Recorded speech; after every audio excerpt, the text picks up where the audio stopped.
నమస్తే రమగారు. నమస్తే జయ. రమగారు మంచి స్టోరీ చెప్పండి. చెప్తాం. ఖలీఫా కథలు కొన్ని రకాలు చెప్తున్నాం కదా, ఖలీఫాదే ఇంకో కథ చెప్తాం. ఓకే. హారూన్ అల్ రషీద్ ఖలీఫాగా ఉన్న రోజుల్లో ఆయనకి తను చాలా దానపరుణని, తనకెంతో తరగని సంపద ఉందని ఆయన నమ్మకం. సాధారణంగా ఏంటంటే కొన్ని జాతుల్లో తమ సంపదలో 10వ వంతు దానం చేయాలనేది ఒక నియమం. వాళ్ళు జీవితాంతం దానం చేయాల్సిందే, వాళ్ళ మతంలో పద్ధతి అది. కానీ అలా చేసేవాళ్ళు అంటారు రమగారు, పూర్వకాలంలో చేస్తారు. ఇప్పటికీ కూడా మన ఈ రంజాన్ రోజుల్లో ప్రతిరోజు దానం చేస్తారు. ఖచ్చితంగా సంవత్సరానికి 10 లక్షల సంపాదన ఉంటే 1 లక్ష రూపాయలు దానం చేయటం అనే నియమం ఉంటుంది. మనం ఒక్కొక్కళ్ళు ఒక్కొక్క రకంగా అనుసరిస్తాం కదా. దాన నియమం, దాన ప్రక్రియ తప్పదు. ఖచ్చితంగా 10% దానం చేసేవాళ్ళు అప్పుడు ఉన్నారు, ఇప్పుడు ఉన్నారు. ఈ కలికాలంలో కూడా జరుగుతుంది అంటారా? ఏ కాలమైనా చేస్తారు జయ. లేకపోతే ఆకాశం అలా పైన ఉండదు, భూమి ఇలా కింద ఉండదు.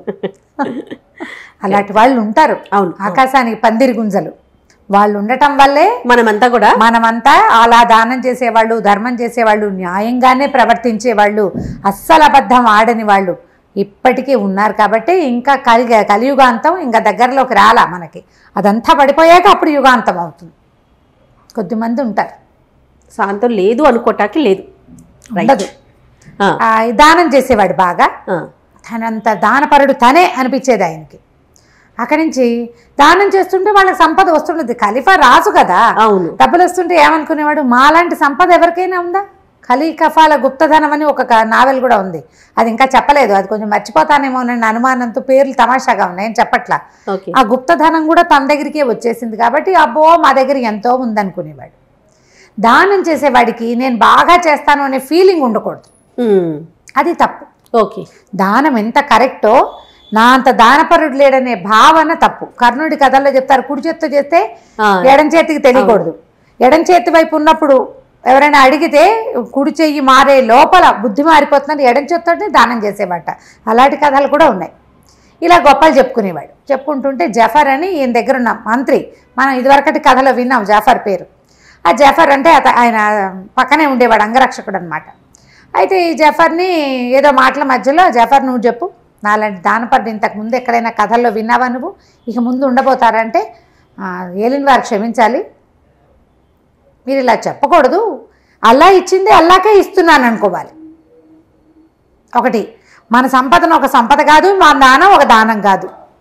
మీకంటే సంపద ఉన్నవాడు, మీకంటే దానం ఇచ్చేవాడు ఉన్నాడు, ఇంకా ఉన్నారు అనేసరికి ఇంకొళ్ళు మండిపోయింది. ఎంత నమ్మక ద్రోహివి నువ్వు నా దగ్గర తింటూ, నాతో ఉంటూ, నా పాలనలో ఉండి నేనిచ్చే దానాలన్నిటిని అనుభవిస్తూ ఇంత మాట అంటావా అన్నాడు. మాట అంటానికి ఏముంది ప్రభు, మీరు నిజం అడిగారో చెప్పారు. బస్రా నగరంలో ఒక కుర్రాడు ఉన్నాడు, వాడి పేరు అబూ అల్ కాసిం. వాడి పేరు కాసిం అని పిలుస్తారు, అబూ అని కూడా అంటారు. వా అబ్బాయి ఎంత దానపరుడు అంటే, వాడి దగ్గర ఎంత తరగని సంపద ఉందంటే, వాడు రోజు పుంఖాలుగా దానం చేసేస్తూ ఉంటాడు. ఏదో నాకు కలిగింది ఇచ్చానని దీనంగా మొహం పెడతాడు. రేపటికి మళ్ళీ దానానికి డబ్బు ఉంటుంది వాడి దగ్గర. శభాష్, ఎంత వినయశీలో వాడు. కుర్రాడు, యువకుడు, బ్రహ్మచారి, అపరిమిత దానశీలి. బస్రాలో అడుగు పెడితే వాడి పేరు తలవకుండా పూట గడవదు. మనం ఎవరితో మాట్లాడినా వాళ్ళు అబూ పేరు చెప్తారు. బస్రాలో వాడి చేతి దానం తీసుకొని ప్రాణి లేదంటే నమ్మాల్సిందే, మీరు లేరు ఎవరు అనేసరికి గొళ్ళు మండిపోయింది. జఫర్ని బంధించండి అని వీడి సంగతి చెప్తారు రేపు పొద్దున అన్నాడు. ఆయన కోపం వచ్చేసింది అనమాట. జఫర్ని బంధించేశారు. ఈయన రైరేమని పరిగెత్తుకుంటూ వెళ్ళిపోయాడు. ఇంత విసుగులు ఆయన ఏం చేశాడు, తన మందిరానికి వెళ్ళకుండా జనానాకి వెళ్ళాడు. అక్కడ ఈయన భార్య జుబేదా, రాణి జుబేదా ఆవిడ. ఈయన రివరివలాడుతూ వచ్చింది, మొహం ఎర్రగా అయిపోయింది. ఆయన కోపం వచ్చేసింది. తను అవమానింపబడ్డాడు. తను ఎదురుకుండా, రాజు ఎదురుకుండా భగవంతుడిని తప్ప ఇంకోళ్ళని కీర్తించకూడదు. ఎవడో మనిషి కీర్తించబడ్డాడు. ఆయన మొహం ఎర్రగా కందిపోయింది, ధుమధుమలాడుకుంటూ వచ్చాడు. పైగా ఆయనకి ఏం బాధగా ఉంది, ఎప్పటి నుంచో తనకి నమ్మకస్తుడైన జఫరు తనకు నమ్మక ద్రోహం చేశాడు. అతన్ని బంధించాల్సి వచ్చింది. ఆ కోపంతో ఆయన చాలా ధోరణిగా వచ్చాడు. వచ్చేసరికల్లా ఈవిడేమనుకో, ఓహో ఈయన ఏదో మంచి కోపం మీద ఉన్నాడని ఆయనకి గులాబీల షర్బత్ ఇచ్చి చల్లబడతారనమాట. ఎండాకాలం పడుకోండి, ఇది రూ అఫ్జా లాంటిది, మొగలి పువ్వులు అవి ఉండే పరిమళ ఉండే ఒక మంచి తాజా షర్బత్ ఒకటి ఇచ్చి ఆయనకి కాళ్ళ కింద నీళ్ళ గిన్నె ఒకటి పెట్టించి కాళ్ళు చల్లబడేలాగా చేసి కోపం తగ్గాక ఏమిటి సంగతి అని కనుక్కుంది. చెప్పాడు జఫర్ ఎంత నమ్మక ద్రోహి తెలుసా, నా ముందు వాడు ఎవరినో పొగిడాడు అన్నాడు. అనేసరికి ఆవిడంది, లేకుండా ఎందుకు పొగుడతాడండి, ఉన్నాడేమో అసలు కనుక్కోండి. బసరా ఎంత దూరం, 2-3 రోజుల ప్రయాణం, వెళ్తారు, ఎవరినో పంపించండి. వాడు అసలు బసరాలో వీడు చెప్పిన అబూ అల్ కాసిం ఉన్నాడా, కాసిం అనేవాడు ఉన్నాడా, వాడికి నిజంగా తరగని సంపద ఉందా, వాడు నిజంగా దానపరుడా, కనుక్కుంటే జఫర్ ఆ మాట అవునో కాదో తేలుతుంది మనకిను. వృధాగా జాఫర్కి శిక్ష వేయటం ఎందుకు, పైగా రేపొద్దున వీడికి శిరచ్ఛేదం చేయండి, ఇలాంటి మాటలు ఎందుకు మాట్లాడాలి, మనం కనుక్కొని మాట్లాడాలి కదా. ఇప్పుడు ఎవరో ఉన్నారని చెప్పకుండా ఫలానా ఊళ్ళో ఫలానా వాడు అన్నాడంటే నిజమై ఉండొచ్చు. దాంతో ఈయన కొంచెం చల్లబడ్డాడు. సరే ఏమనుకున్నాడు, సాధారణంగా జఫర్ ఇట్లాంటి పిచ్చి పిచ్చి మాటలు మాట్లాడేవాడు కాదు, చూడుగా చక్కగా మాట్లాడతాడు. అతను నా గురించి ఆలోచించుకుని సరే వాళ్ళెవరినో పంపటం ఎందుకు, ఆ బసరా నేనే వెళ్తా అన్నాడు. రాణిగారు 2-3 సార్లు వారిచ్చింది కానీ నేను వినేలాగలేడు. సర్లే అని వదిలిపెట్టేసి సరే ఏం చేశాడు, మర్నాడు పొద్దున ఈయన బయలుదేరి ఒక వ్యాపారస్తుడి వేషం వేసుకుని బసరా నగరానికి వెళ్ళాడు. ఓ 3 రోజుల ప్రయాణం చేశాడు ఒంటెల మీద. కొంత చిన్న పరివారాన్ని తీసుకెళ్ళాడు. ఎక్కువ మందిని, రాజుగారికి వీళ్ళు ఉంటారు కదా ఆంతరంగికులు కొంతమంది, ఆయనకి బోరు కొట్టకుండా ఉంచేవాళ్ళు, సేవకులు, తర్వాత ఏమో మన అంగరక్షకులు కొంతమంది ఉంటారు. ఈ ఉన్న గుంపుని తీసుకుపోయాడు, చిన్న గుంపుని. వెళ్ళాక బసరా నగరంలో ఓ సత్రం ఏదో తీసుకున్నారు. తన మొత్తం గుంపు అంతటిని మీరు ఒక చోట ఉండండి, నాతో ఎవరు లేరన్న సినిమా ఇవ్వాలి ఇక్కడ అని చెప్పాడు. సరే అది కూడా అక్కడి నుంచి ఈ సత్రంలో నుంచి బయటకు వచ్చి ఎవరో ఒక చిన్న వ్యాపారస్తుడు ఒకడు ఉంటే, చిన్నవాడు అంటే మన చిరుతిండి అవి అమ్మేవాళ్ళు అట్లా వాళ్ళు కనపడ్డారు. కనపడితే ఏమంటే ఈ ఊళ్ళో అబూ అల్ కాసిం అని ఎవరో ఒక ఆయన ఉన్నట్ట అంటే, ఆ కాసిం పేరు తెలియని వాడు ఎవడండి, రాజుగారి ఇల్లు అన్నా తెలియదు కానీ ఒక కాసిం ఇల్లు తెలియని వాడు ఎవడు ఉండడు, ఆయన చేతి దానం తినని వాడి ఊళ్ళోనే లేడు, ఇగో ఇలాగ వెళ్ళాలి అలాగ వెళ్ళాలని దారి చూపించాడు. దారి చూపిస్తే సరే ఇతను ఏం చేశాడు, ఆ కాసిం గారింటికి బయలుదేరాడు. వెళ్తే అదొక చక్కటి సౌధం, చాలా బాగుంది. లోపలికి వెళ్ళాడు. ఆ బయటికి వెళ్ళి నేను బాగ్దాద్ నుంచి వచ్చిన ఒక వ్యాపారస్తుడిని అబు గారిని చూడడానికి వచ్చానని కబురు చేశాడు. ఒక బానిసల, అంతా బానిసల మయం. బానిస అని ఆడ బానిస, మగ బానిస, నల్ల బానిస, తెల్ల బానిస ఇలా పేర్లు రాస్తారు ఆ కథలో. అక్కడి నుంచి బానిస లోపలికి వెళ్ళి వ్యాపారస్తుడు ఎవరు వచ్చారంటే ఆ ఇంటి యజమాని గబగబా పరిగెత్తుకుడు లోపలికి ప్రవేశపెట్టమని ఆయన లోపలికి కూర్చోలే, ఆయనే బయటకు వచ్చాడు. ఆ వచ్చిన వాడు ఒక కుర్రాడు, మంచి స్ఫురద్రూపి, 25 ఏళ్ళు 28 ఏళ్ళు అలా ఉంటాయి. చక్కగా తలతల్లాడే బట్టలు అవి వేసుకున్నాడు, మంచి కళ్ళగా ఉన్నాడు, వినయశీలుగా కూడా ఉన్నాడు. రండి రండి దయచేయండి, మా ఇల్లు పావనం చేశారు, ఏం పని మీద దయచేశారు, రండి వాళ్ళన్న ఆతిథ్యం స్వీకరిద్దురు కానీ అని చెప్పి లోపల తీసుకెళ్ళాడు. లోపల తీసుకెళ్తే ఎంత బాగుందో ఇల్లు, ఇల్లు చాలా బాగుంది భవనం. అక్కడి నుంచి అసలు పచ్చలతోటి వాటితోటి తోరణాలు, దీపాలకు బదులు కెంపులు, వాటి మీద ఒక దీపం పెట్టారు, ఒక కెంపు పెడితే ఈ దీపం కెంపు మీద పడి ఇట్లా వెలుగొస్తుంటుందన్నమాట. లోపలంతా చల్లగా ఉంది. కాళ్ళు కడుక్కోవడానికి నీళ్ళు ఇచ్చారు. ఆ నీళ్లు ఇవ్వటం ఏంటి, నువ్వు చెబుతా నువ్వు పోసుకోమనలేదు, ఒక పెద్ద బైసిని తెచ్చి దాని నిండా చల్లటి నీళ్లు గులాబీ అత్తర్ లాంటిది ఏదో కలిపి అందులో కాళ్ళు పెట్టించారు. అక్కడి నుంచి తీసి మామూలు నీళ్ళల్లో పెట్టించారు. ఇంకోళ్ళు కాళ్ళు తుడిచారు, పక్కన నుంచి గాలి విసురుతున్నారా. అసలు ఎంత బాగుందో, ఆశ్చర్యపోయాడు. ఊరిని ఏమిటి ఇంత ఇల్లా, ఎవరికైనా ఇంత సేవ చేస్తారా అని ఆశ్చర్యపోయాడు. చక్కటి మంచి సుగంధ ద్రవ్యాలు వేసిన షర్బత్ ఒకటి పట్టుకొచ్చి ఇచ్చారు. ప్రయాణం ఎట్లా జరిగింది, మీరు ఏం వ్యాపారం చేయబోతారు, ఏవో 2-3 ముక్కలు అడిగాడు కానీ ఈయన సొంత వివరాలు అతనేం అడగటల్లా.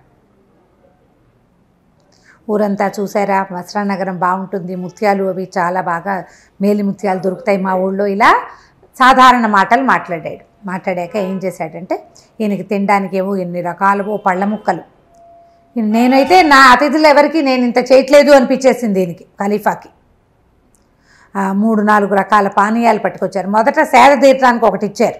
అక్కడి నుంచి ద్రాక్షతో ఖర్జూరాలతో చేసిన రకరకాల డ్రింకులు తెచ్చారు. అన్నిటికీ పేర్లు చెప్పారు, మీకు ఏది కావాలంటే అది తీసుకోండి, కావాలంటే అన్నీ కూడా రుచి చూడొచ్చు, ఇవేవి ఒకటికొకటి విరుద్ధం కాదు. అక్కడి నుంచి తర్వాత ఏమో పళ్ళు పట్టుకొచ్చారు, తినుబండారాలు పట్టుకొచ్చారు. అసలు ఒక తెచ్చిన మనిషి తెచ్చింది తేకుండా తెచ్చేస్తున్నారు మనుషులు. మళ్ళీ గొడవగా హడావిడిగా ఏమిటో గుంపుగా లేరు, ఒక సుశిక్షితులైన సైనికుల్లాగా ఒక 6 వస్తారు, 6 పదార్థాలు పుచ్చుకుని. వాళ్ళు వెళ్ళిపోగానే డ్యాన్స్ అరీనా మీదకి వస్తూ ఉంటారు కదా సర్కస్లో, ఒకళ్ళ తర్వాత ఒకళ్ళు అలా చక్కగా వచ్చి వరుసలుగా అన్నీ అందించి వెళ్ళిపోతున్నారు. ఈయన చాలా సంతోషించాడు. బాగా రిలాక్స్ అయిపోయాక ఇతను లోపలికి వెళ్ళి ఏం చేశాడు, ఒక ఇంత చెట్టు, దాని నిండా అది ఎలా ఉందంటే వెండితో చేసిన చెట్టు, దానికి కాయలు పువ్వులు అన్నీ వేళ్లాడుతున్నాయి.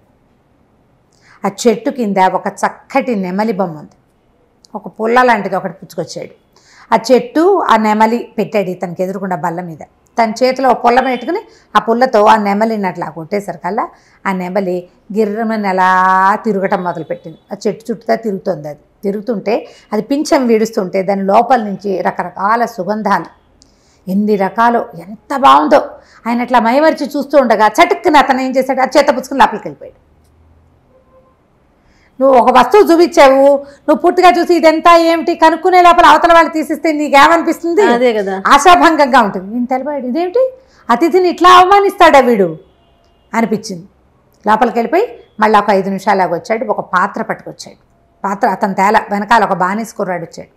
వాడి చేతిలో ఇట్లా పాత్రలే ఉంది. అది ఎలా అంటే పాన పాత్ర, మామూలు డ్రింక్స్ తాగుతారు కదా ఆ పాత్ర, కెంపు పాత్ర. అది ఒక పెద్ద కెంపుని మలిచారు ఇట్లా. ఆ కెంపులో ద్రాక్షాసవం పోసి చేతికిచ్చాడు. అసలు ఆ పాత్రే ఎంత బాగుందో, భలే అందంగా ఉంది. ఆ పాత్ర తీసుకున్నాడు. తాగి వెనక్కి ఇచ్చేసరికి మళ్ళీ నిండిపోయినట్టు కనపడుతోంది. అది 3 సార్లు తాగాడు. 3వసారి కూడా అది నిండిపోయింది. వాడు పోయిటల్లా అదే చేతికిచ్చి తీసుకునే లోపల వచ్చేస్తోంది. ఈయన ఆ పాత్రను పరిశీలించే లోపల టక్కిన ఆ పాత్ర తీసేసుకున్నాడు. అతను లోపల పట్టుకెళ్ళిపోయాడు. ఈయన మళ్ళీ ఇదేంటి నన్ను అసలు చూడనీడే వీడు పూర్తిగా కొళ్ళు మండిపోయింది. 3వసారి ఈయన చప్పట్లు కొడుతూ లోపలికి వచ్చాడు. అతను వెనకాల ఒక అమ్మాయి వచ్చింది. ఎంత బాగుందో చెప్పరానంత సౌందర్యవతి, ఒళ్ళంతా వజ్రాలే, ఆభరణాలు, వస్త్రాలు లేవు, వజ్రాల ఆభరణాలే వస్త్రాలుగా ఉన్నాయి. అక్కడి నుంచి ఒక చిన్న సితార్ లాంటిది ఒకటి పట్టుకొచ్చింది, మ్యాండలిను బట్లాగా. అది టింగ్ టింగ్ కూర్చుని చక్కగా మహాసౌందర్యవతి అయిన ఒక అమ్మాయి, దాని శరీరం సగం బయటికే కనపడుతోంది. మ్యూజిక్ వాయించడం మొదలుపెట్టింది. అది పాట పాడుతుంటే ఈయన మైమరిచిపోయాడు. ఆ వాయిద్యం ఎంత బాగుందో, పాట ఎంత బాగుందో. ఆ పాట పూర్తయ్యాక అమ్మాయి దగ్గరికి వెళ్ళి ముట్టుకుందాం అనుకున్నాడు ఈయన. పాట పూర్తయ్యే లోపలే ఈయన చప్పట్లు కొట్టాడు. పిల్ల లేచి వెళ్ళిపోయాడు. మండిపోయింది ఈయనకి.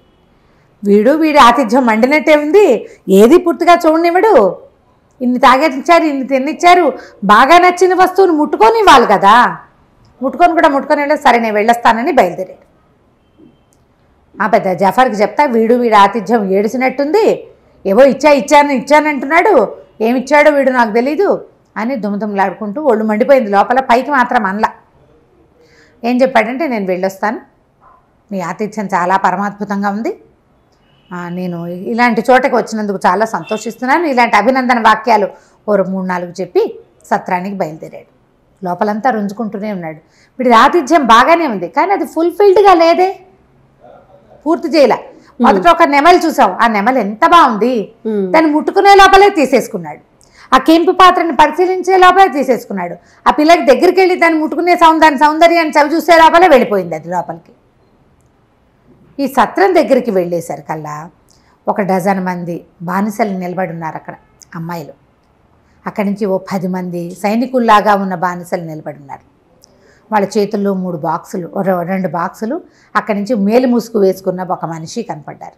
దగ్గరికి వెళ్ళేసరికల్ బానిసలందరూ నమస్కారం చేశారు. అయ్యా, మీరు అబూ అల్ కాసిం గారింట్లో ఆతిథ్యం తీసుకున్న ఫలానా వర్తకుడు గారే కదా, మీ వివరాలన్నీ తీసుకున్నాం, మీకు అక్కడ మీరు మేలుపడిన 3 వస్తువుల్ని మీకు అప్పచెప్పమని చెప్పారు అని చెప్పి మొదటిది బాక్స్ ఓపెన్ చేశాడు. అది ఇంత వెండి చెట్టు, నెమలి బొమ్మ. 2వ బాక్సులో కెంపు పానపాత్ర. 3వది మేలు ముసుగు వేసుకున్న అమ్మాయిని ఓపెన్ చేసి చూస్తే ఆ మ్యాండలిన్ వాయిస్తూ నుంచి పాడింది కదా సంగీతం, ఆ పిల్ల అక్కడ నుంచి ఉన్నారు. ఈ 3 వస్తువుల్ని మీకు అప్పచెప్పమన్నారు మా కాసిం గారని. తను నిర్కాంతపోయాడు. ఏమిటి, నాకు నచ్చిన వస్తువుని నాకే సొంతం చేసేసే ఉద్దేశం పడింది, ఇదేం ఆతిథ్యం, అద్భుతం. వాళ్ళ ఇంట్లో ఉన్నది కాదు, నా ఇంటికి వచ్చాక నా వెనకాల పడి వచ్చేసేసి వాళ్ళు, నాకంటే ముందే వెనకాల పడరా, నేను ఇంటికి వచ్చేసరికల్లా నా దగ్గరికి ప్రత్యక్షం చేశాడు. అవురవురా, ఏమిటి వీడివి ఇది గొప్పతనం, అని చెప్పి సామాన్లు అక్కడే ఉండు, మీరు ఇక్కడే ఉండండి, నేను ఎప్పుడే వస్తాను. మళ్ళీ పరిగెత్తుకుంటూ కాసిం వాళ్ళ ఇంటికి వెళ్ళిపోయాడు ఖలీఫా. వెళ్ళిపోయి, నాయన నువ్వు ఎంత గొప్పవాడివి, నీ ఆతిథ్యం ఎంత గొప్పది, ఈ వస్తువులన్నీ నీకు ఎలా వచ్చినాయి, నువ్వు నాకు ఎలా ఇవ్వదలుచుకున్నావు, ఇదేం దానం, అతిథిని ఇట్లా గౌరవిస్తావా, పైగా ఇవాళ నువ్వు ఇచ్చిన ఈ వస్తువులు నీ దగ్గర రేపు కూడా ఉంటాయా, ఇవాళ ఇచ్చేసావు, మళ్ళీ ఈ వస్తువు నీకు ఎలా వస్తుంది అపురూపమైనది అంటే అదంతా ఒక విచిత్రమైన గాథ అంటే అన్నాడు. అయితే ఖలీఫా అన్నాడు, నేను నీ విచిత్ర గాథ తెలుసుకోవాలి, నువ్వు ఇంత దానం ఎలా చేయగలుగుతున్నావు, నాకు నచ్చిన నీ అతిథికి నచ్చిన వస్తువుని అతనికే ఇవ్వాలనుకునే బుద్ధి ఎక్కడి నుంచి వచ్చింది నీకు, అని వస్తువులు ఎక్కడి నుంచి వచ్చాయి, ఇవాళ నేను వచ్చా రేపు ఇంకోటి వస్తాడు, వాడికి కూడా ఏవో చూపిస్తావు నువ్వు, వాళ్ళకి అవి నచ్చేస్తాయి న్యాచురల్లీ, మన దగ్గర లేని కొత్త వస్తువు ఎవరికైనా నచ్చుతుంది, ఉపయోగపడుతుంది అనిపిస్తే, వాళ్ళకి అవి ఇచ్చేస్తావా, ఇచ్చేయడానికి అంత నీ దగ్గర ఎక్కడిది అంటే, ఇక్కడ ఎవరు అడగలేదండి, ఈ ఊళ్ళో వచ్చిన వాళ్ళు వస్తారు, ఆతిథ్యం ఇస్తాను, రోజు ఒక అతిథిని చూడాలి, నా లెక్క అది, మా అతిథికి ఏది నచ్చితే అది, వాళ్ళని సంతృప్తిపరచడం, వాళ్ళ మొహాల్లో ఆనందాన్ని చూడడమే నా విధి, నేను ఇలా ఎన్ని చేసినా నాకు తరగదండి, నా దగ్గర ఉంటూనే ఉంటుందంటే, ఆ రహస్యం ఏమిటి నేను తెలుసుకోవాలనుకుంటున్నాను అన్నాడు. సరే నేను చెప్తానండి అని చెప్పాడు. తరగని సంపద అంటే అబూ అల్ కాసిమ్కి అంత డబ్బు ఎక్కడి నుంచి వచ్చిందో తెలుసుకోవాలనుకుంటున్నాడు. అయితే ఇప్పుడు కాసిం చెప్పాడనమాట, మాది బస్రా నగరం కాదు, బాగ్దాదు చుట్టుపక్కల ఒక చిన్న ఊరు, మా తండ్రి రకరకాల వ్యాపారాలు చేసి తర్వాత బస్రా నగరంలో స్థిరపడ్డాడు, ఎంత సంపాదించాడో, మా తాత కూడా, తాత తండ్రి ఇద్దరు కలిసి అసలు బస్రా నగరంలో సుల్తాన్లతోటి సమానంగా ఇక్కడ ఈ నగరంలో మేము వెలుగొందుతూ ఉండేవాళ్ళం. అయితే మా నాన్న ఈయన ఈజిప్టులో అక్కడ పనిచేసాడు, వ్యాపారం అక్కడ ఉండేది, అక్కడ సుల్తాన్ల భయంతో బస్రా నగరంలోనే స్థిర నివాసం ఏర్పరిచి కుటుంబాన్ని ఇక్కడే ఉంచాడు. నేను ఈ నగరంలోనే పెరిగాను, ఎంతో హాయిగా ఉండేవాళ్ళం. మా నాన్న చనిపోయేటప్పటికి నాకు ఎంతో ఆస్తి ఇచ్చాడు. నేను ఈ అతిథులకి పెట్టడము, ఆటలు ఆడేయటము, ధారపోసేయటము, వాటితోటి మొత్తం సంపద అంతా అవగొట్టేశాను. సంపదే లేదు నాకు, ఏమీ లేవు నా దగ్గర, ఏదో ఇల్లు బాకిలే ఉండేది, రోజువారీ తినడానికి తాగడానికి ఇంతమంది బానిసలు పనివాళ్ళు, వీళ్ళందరికీ జీతాలు భత్యాలు ఇవ్వద్దు. క్రమంగా నా సంపద అంతా అడుగంటిపోయింది. నేను చాలా దీన స్థితిలో ఉండేవాడిని, చాలా దీనంగా ఉన్నాను, ఏం చేయాలో తెలియని ఒక దుస్థితిలో ఉండేవాడిని. ఒకనాడు రాజభవనం పక్క నుంచి నేను వెళ్తూ ఉంటే ఆ తెరల మాటున ఒక అమ్మాయి అందమైన మొహం కనపడింది నాకు, చాలా అందంగా ఉంది. అప్పటికి ఇంత పెద్దవాడిని కాదు, 18 ఏళ్ళు అలా ఉంటాయి నాకు, 19, 20 ఏళ్ళు కూడా లేవు. అయితే ఆ మొహం మళ్ళీ కనపడుతుందేమోనని నేను మళ్ళీ ఆ వైపు తిరిగాను. తీరా నాకు ఆ ముఖం కనపడింది. ఈ బస్రా సుల్తాన్కి ఎంతోమంది భార్యలు ఉన్నారు, ఆ భార్యల్లో ఒకతని నేను చూశాను. ఓహో. అయితే ఇంకా నాకు సంపద లేకపోయినా ఏదో తినడానికి ఉంది, నేను అక్కడక్కడే తిరుగుతూ ఆమెను ఆకర్షించడానికి ప్రయత్నం చేశాను, నా చిన్నతనంతో అనండి ఏదైనా కానీ. అయితే ఆమె ఏం చేసింది, కింద తోటలో తిరగడానికి వచ్చింది. నేను వెళ్ళి ఆమెను పలకరించాను, ఎవరికైనా తెలిస్తే కొంప మునిగిపోతుంది, నాకు నువ్వు నచ్చావు, కానీ బస్రా ఈ సుల్తాన్ భార్యలంటే సుల్తాన్ తోటి సంబంధ బాంధవ్యాలు ఉండవు, పాడుండవు, ఎవరికి వాళ్ళకి ఏవో ఒక మందిరం ఏర్పరుస్తారు, ఆ మందిరాల్లో పడుంటారు. వస్తే సుల్తాన్ ఒకసారి వస్తాడు ఎప్పుడో, సుల్తాన్ భార్య అని ముద్ర ఉంటుంది, ఇతరులు ఎవ్వరూ దాని వైపు చూడకూడదు, ఇంకా జనానాలోకి ప్రవేశపెట్టబడతారు. వాళ్ళు లోకల్ స్నేహాలు ఏమైనా చేసేస్తూ ఉంటారు, బయటపడితే ప్రాణాపాయం, పట్టుపడకుండా ఉంటే ఏదో వేషం వేస్తూ ఉంటారు. ఈ పిల్ల చాలా చిన్నది, ఇప్పటిదాకా నేను సుల్తాన్ మొహమే చూడలేదు, నేను అందగత్తనని ఉంచుకునే వాళ్ళుట. ఆ కథల్లో అలా కనపడలేండి, మనకు మాత్రం ఏం తెలుసు, మనం చూసాము, మన దేశంలో జరిగే వ్యవహారం కాదు కదా, అందుచేత మనకు తెలియదు. ఈ అరేబియన్ నైట్స్ కథల్లో అలాంటివి చూపిస్తారు. ఓకే. సంవత్సరానికి ఒకసారి కూడా సుల్తాన్తో గడిపే టర్న్ రాని వాళ్ళు కూడా ఉంటారు, అలా కూడా ఉంటుంది, ఆ కథల్లో చూపిస్తారు, మనకు తెలియదు. ఆ కథల్లో విని ఓహో కామోసుకో అనుకోవాలి మరి, అంతే. అయితే ఏమైంది, సరే ఏమందంటే నువ్వు రా మన ఇద్దరం పని చేద్దామని పిలిస్తే ఆనాటి రాత్రి ఆమె ఎలా దారి గుర్తు రాసిచ్చింది ఎట్లా రావాలో. ఆనాటి రాత్రి మేము పైకి వెళ్ళాం. మా కర్మగాలి ఆ రోజే సుల్తాన్ వచ్చే రోజు అయింది, ఆమె జీవితంలో మొదటి రోజు అదే. అబ్బా. అయితే ఇది ఎట్లా ఒక పెద్ద నదిని ఆనుకుని సౌధం, ఆ సౌధానికి ఒక పక్కన పెద్ద తోట అట్లా ఉన్నాయి. అయితే ఏమైంది, మేమిద్దరం మనసు విప్పి మాట్లాడుకున్నాం. చెప్పాను నేను, నాకేం సంపద లేదు, ఏమి లేదు, ఏమీ అక్కర్లేదు, ఈ సుల్తాన్ తోట ఉండటం ఎందుకు, ఒక మగవాడికి పరిచర్య చేస్తూ వాడు చక్కగా సంపాదించి పెడుతుంటే తినాలని, సాధారణ జీవితం గడపాలని కోరుకుంటున్నానని చెప్పింది. అమ్మాయి పేరు లబీబా అనుకుంది. మేమిద్దరం ప్రేమించుకున్నాం. ఆ కాసేపట్లోనే ఒకళ్ళ మనసులో ఒకళ్ళకి పుచ్చుకున్నాం. ఇంతలో పెద్ద సందడి వచ్చింది. బానిసలు బోల్డంత మంది వచ్చారు. రాజు వచ్చే ముందు అట్లా వచ్చి అన్ని తలుపులు తీస్తారు. ప్రతి గది తలుపు తీయబడుతుంది. ఈ అమ్మాయి గది తీయబడింది. అమ్మో ఎవరో వస్తున్నారని నేను పారిపోయే లోపల, బానిసలంటే ఏదో మామూలుగా పనిచేసేవాళ్ళు కాదు, వాళ్ళు రాజుగారి వెనకాల ఉండేవాళ్ళు. ఒక రకంగా చెప్పాలంటే అంగరక్షకులు లాంటి వాళ్ళు. ఇద్దరు చెరో పక్కన ఒడిసి పట్టుకుని నన్ను లబీబాని కూడా నదిలోకి విసిరేసేశారు. రాజద్రోహ నేరం కింద ఆ అమ్మాయిని నదిలో పారేశారు, నన్ను కూడా పడేశారు. ఊహించని ఈ ప్రమాదానికి ఆ అమ్మాయి ఎటుకొట్టుపోయి చచ్చిపోయిందో ఏమో దొరకలేదు. నేను మాత్రం ఎట్లాగొట్లా ఆ నదిని దాటుకుని బయటపడ్డాను. బయటపడి దీన స్థితిలో ఉన్నాను. అయితే ఏమైందంటే వ్యాపారస్తుల బజార్లోకి వెళ్ళా. ఏం చేయాలో తెలియలే. ప్రేమికుడైపోయాడు వీడు. తన వల్ల తను పైకి వెళ్ళకుండా ఉంటే అమ్మాయి చచ్చిపోయేది కాదు. రోజు ఓసారి అమ్మాయి మొహం చూసి బతికేసేవాడు కనీసం. అయ్యో ఇంత పని చేశాను, నా వల్ల ఇలా జరిగిందని నాకు కూడా చచ్చిపోదామని ఉంది. కానీ భగవంతుడు ఇచ్చిన జీవితాన్ని మనం అంతం చేయకూడదు. వాడు విసిరేశాడు, అమ్మాయి చచ్చిపోయింది, నేను చావలేదు కదా అంటే భగవంతుడికి నన్ను చంపడం ఇష్టం లేదనమాట. బతికుండమంటున్నాడని పరిదీన వదనంతో వ్యాపారస్తుల బజార్లో తిరుగుతున్నా. ఈ లోపల ఒక ఆయన కనపడ్డాడు. ఆయన ఎవర్రా నువ్వు, ఏమిట్రా అని అడిగితే నేను ఏం చేసి ఇప్పుడు బాధగా ఉంది, నేను ఎంత పని చేశానో, నేను ఎంత దుర్మార్గుణ్ణి, నా వల్ల ఒక స్త్రీ చనిపోయింది, మా నాన్న ఇచ్చిన ఆస్తి అంతా తగలబెట్టేశాను అనగానే ఆయన చాలా ప్రేమగా నన్ను కావలించుకున్నాడు. నాకెవరూ లేరు, నువ్వు నాతో పాటు ఉండు కానరా, నీకు తండ్రిగా ఉంటాను నేను, నువ్వు నాతో ఉండని నన్ను తన ఇంటికి తీసుకెళ్ళాడు. అప్పుడప్పుడు ఇలా జరుగుతాయి.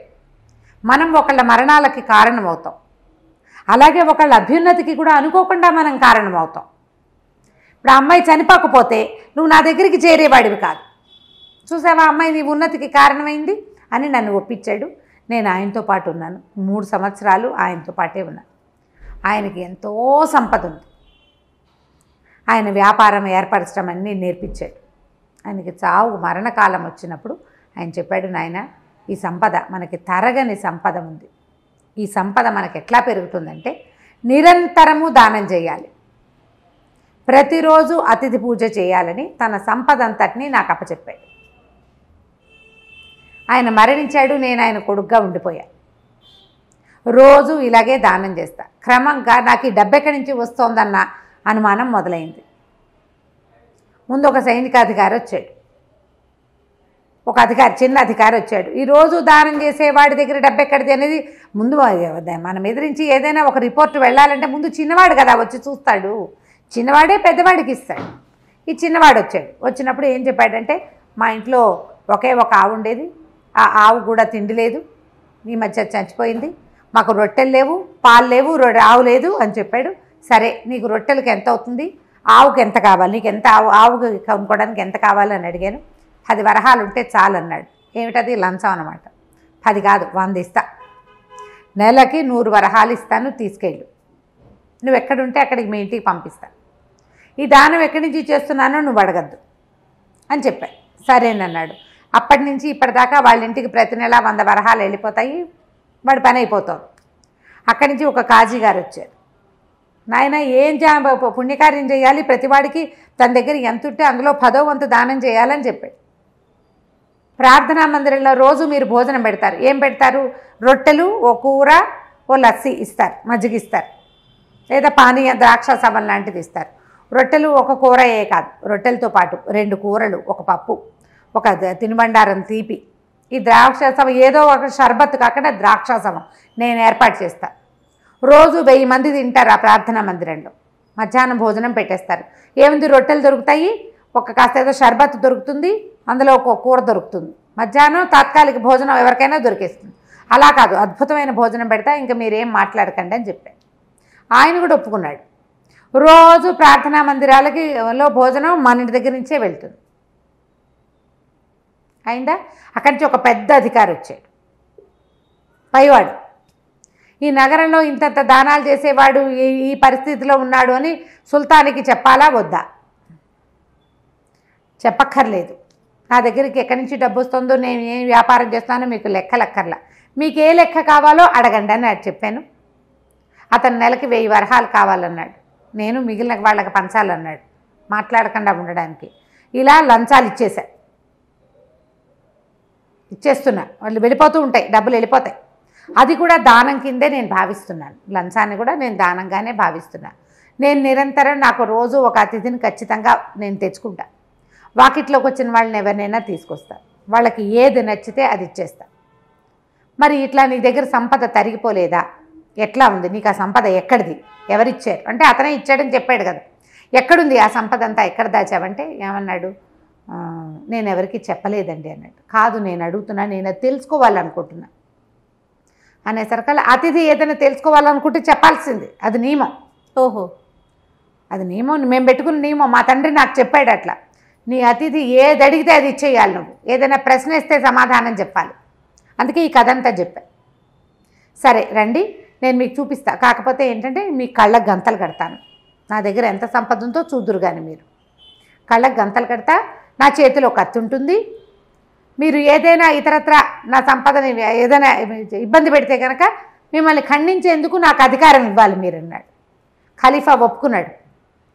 అదంతా కంటితో చూడాలని ఉంది ఆయనకి, వీడి దగ్గర ఎంత ఉంది అని. సరే ఈ ఒకడు ఏం చేశాడు, కాసిము ఖలీఫా కంటికి గంతలు కట్టేశాడు. అక్కడి నుంచి ఒక సొరంగంలోకి తీసుకెళ్ళాడు. ముందు అక్కడి నుంచి ఎన్ని మలుపులు నడిచారో, ఎంత లోపలికి లోపలికి లోపలికి లోపలికి తిరిగాక కట్లోడ తీశాడు. చూస్తే అది మహాపెద్ద సౌధం. దాని నిండా వజ్రాలు, రత్నాలు, వైడూర్యాలు. ఇతను చూశాడే చెట్టు, ఈ నెమలి గుండ్రంగా తిరుగుతూ సుగంధాలు వేసలేదు, 100 ఉన్నాయి అవి అక్కడ. ఆ కెంపు పచ్చల పానపాత్రలు లక్షల్లో కనపడుతున్నాయి, డబ్బాల నిండా అవే. తీసిన కొద్దీ రీప్లేస్ అయిపోతాయి. ఓహో, తీసిన కొద్దీ వస్తాయి. అపురూపమైన వస్తువులు ఒక గదుల నిండా ఉన్నాయి. ఇక అంతా ధనమే. ఆశ్చర్యపోయాడు తను. ఇంత ఉండి వాడు సింపుల్గా చాలా దీనంగా మీకు నేను సహాయం చేశానా, మీరు ఇదిగా ఉన్నారా, మీరు ఆనందించారా అంటాడు. అక్కడి నుంచి చాలా అద్భుతంగా చేశానంటే అల్లా ఇచ్చింది అల్లాకే ఇస్తున్నానంటాడు. వినయశీలిగా ఉన్నాడు. ఆశ్చర్యపోయాడు ఆయన. మొత్తం అంతా తిరిగి చూసి, నీ దగ్గర ఉన్న సంపద భూప్రపంచంలో ఎవరి దగ్గర లేదు, ఖలీఫా దగ్గర ఉండే అవకాశం లేదు. ఖలీఫాకి తెలుసు తన దగ్గర ఏముందో. కళ్ళగంతలు కట్టే పైకి వెళ్ళిపోతా ఉన్నాడు. వెళ్ళిపోయాడు. వెళ్ళి సత్రానికి వెళ్ళిపోయాడు. తనకిచ్చిన 3 యాక్సెప్ట్ చేశాడు. అవి తన బాగ్దాద్ నగరానికి తీసుకెళ్ళాడు. భార్యకి చూపించాడు. ఆ అందంగా పాటలు పాడే అమ్మాయిని కూడా వాళ్ళ ఆస్థానంలో ఉంచుకున్నారు, జనానాలో ఉంచుకున్నారు. అమ్మాయి పాటలు పాడుతుండేది, ఆ పాటలు పాడే పిల్ల. అక్కడి నుంచి చెప్పాడు రాణికి, వాడి దగ్గరున్న సంపద చిన్నది కాదమ్మా, మనం 10 సార్లు హెచ్చవేసినా వాడి దగ్గరున్న గదుల్లో ఓ గదికి కూడా రాం మనం. అబ్బా, అంతుంది వాడి దగ్గర. కానీ వాడు చాలా వినయశీలి. మీరు సంతోషించారని దిగులుగా అడుగుతాడు. మీకు ఆనందం కలిగించానా, నేను మీకు సరిపడా సేవ చేశానా అంటాడు. అలాంటి వాడికి ఏదైనా చేయాలనుకున్నాడు. ముందు అతన్ని జాఫర్ని అరెస్ట్ చేయించాడు కదా, జాఫర్ని వదిలేసి జాఫర్కి క్షమాపణ చెప్పుకున్నాడు. నువ్వు చెప్పింది నిజం, అబూ అల్ కాసిం లాంటి దాతని నేను ఎక్కడా చూడలే, వాడి దగ్గర ఉన్న సంపద ఎవరి దగ్గర లేదు భూమి మీద అని చెప్పి వీటిని మనం గౌరవించాలి. ఎలా చేద్దాం అంటే, అప్పుడు ఆ బస్రా నగరం ఈయన పాలనలో ఉన్నదే, ఖలీఫా పాలనలో. అక్కడ ఏదో ఒక సుల్తాన్ ఉన్నాడు, నగర పాలకుడుగా చేద్దాం వీడిని అని భావించి, సరే అక్కడ పాలకుడు అని కాగితం రాసి పంపించద్దు, వాడిని మన ఇంటికి పిలుద్దాం, ఖలీఫా దగ్గరికి పిలుద్దాం, మన రాజ్యాన్ని పిలిచి బాగ్దాద్ నగరాన్ని పిలిచి చేద్దాం అనుకున్నాడు. సరే అంటే అభిషేకం చేయాలి, రాజ్యాభిషేకం లాంటిది. అతనికి ఆ పదవి ఇవ్వాలన్నమాట. కట్టబెట్టడానికి వచ్చిన క్రియ ఉంటుంది కదా. సరే ఉత్తరం రాశారు. ఖలీఫా నుంచి పిలుపు వచ్చింది. అబూ అల్ కాసిం ఏం చేశాడు, తన జనాలతోటి పాటు వచ్చాడు. వస్తే రాజుగారు చాలా సంతోషించి, అప్పుడు అతను గుర్తుపట్టాడు తన దగ్గరికి వచ్చిన వ్యాపారస్తులే ఖలీఫా అని. ఇద్దరు కావలించుకున్నారు. ఈయన తనే స్వయంగా స్నానశాలకు తీసుకెళ్ళి దగ్గరుండి స్నానం చేయించి మంచి పట్టు పుట్టాలు కట్టబెట్టించి అక్కడి నుంచి ఓ చోట కూర్చోబెట్టి చప్పట్లు కొట్టాడు. ఎవరక్కడ, మంచి ద్రాక్ష సవం తీసుకురండి అంటే ద్రాక్ష సవం తీసుకొచ్చింది. ఒక బానిస, అందంగా ఉంది అమ్మాయి. ఆ అమ్మాయిని చూడగానే కెవ్వుమని కేకబెట్టి పడిపోయాడు వీడు. పడిపోయేసరికి రాజు ఆశ్చర్యపోయాడు. ఖలీఫా ఏమిటి, ఎందుకు పడిపోయాడని అతని మొహం మీద పన్నీర్ జరి లేపితే లబీబా అని ఏడ్చాడు. ఆ బానిసే లబీబా. ఓహో, ఇది ఒక విచిత్రం అనమాట. నదిలో పడిపోయిన ఆ లబీబా ఒక బెస్తవాడికి దొరికింది. అతను బతికిచ్చాడు. బతికిచ్చి ఈ అమ్మాయిని రాజస్థానానికి బానిసగా అమ్మేశాడు. అప్పట్లో పద్ధతులు అవి. స్త్రీలను బానిసలుగా అమ్మేసేవాళ్ళు, పురుషులు కూడా అమ్మేసేవాళ్ళు. వాళ్ళకి దొరికితే అమ్మేయడమే, కట్టేసి అమ్మేస్తారు అంతే. ఇంకా తప్పించుకోలేకపోతే ఇక అక్కడ పడి పని చేసుకుంటూ అంతే. పారిపోయేవాడు పారిపోతూ ఉంటాడు.